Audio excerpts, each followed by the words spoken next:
Welcome back. And the gold prices have hit fresh record highs in India and globally. Silver is also at a record high in India. Factors supporting these gains include last week's US Federal Reserve rate cut and strong central bank buying.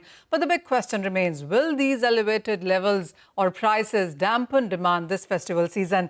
And where are the gold and silver prices heading from here? Join us to discuss that is Sachin Jain. He's MD, World Gold Council. Sachin, thank you so much for joining in. And it really is the gold prices to talk first. Possibility of a $4,000 an ounce, and how soon do you see that? So Manisha, first and foremost, my big thanks for having me on your platform. As you said, the gold has been on a surge, and already through the year, we've witnessed a 42% increase in return on gold pricing. Will this stay on? Perhaps yes, perhaps not. Our belief is that that all elements of why gold should have gone up are already being included, and hence we should see a slightly more stable increase and not a knee-jerk increase that we've been seeing in the past. What's also complicated in India is the falling rupee, and that's had again, an additional impact on the gold price rise. So while the gold went up by about 5.8%, the net impact in India has been about 7.8%. So that's been an additional one. Sachin, what's your sense also on the imports this time around? Every year we saw anywhere between 600 to 800. Some years has been 900 tons as well. What is it looking like in 2025? Certainly, Manisha, we think that the import volumes certainly will be lower than what we witnessed in the last couple of years.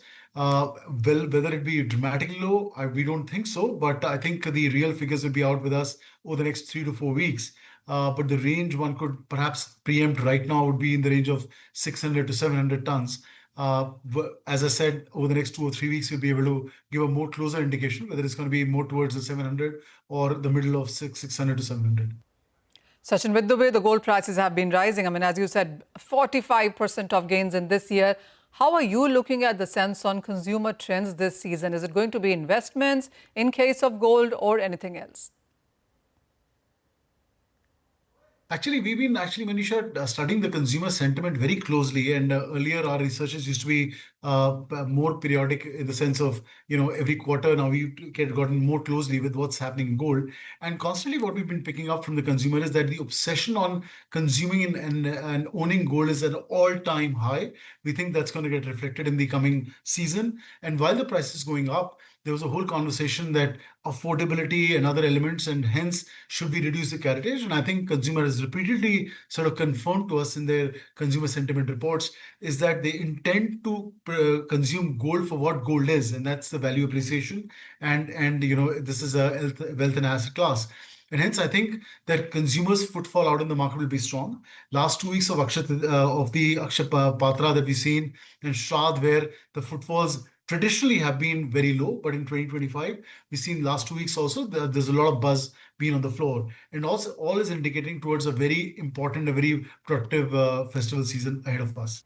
Sachin, you're also looking at the recycle market because that has been higher as well as compared to previous year. How do you see at that? How do you see that at the present markets, and where does it stand now?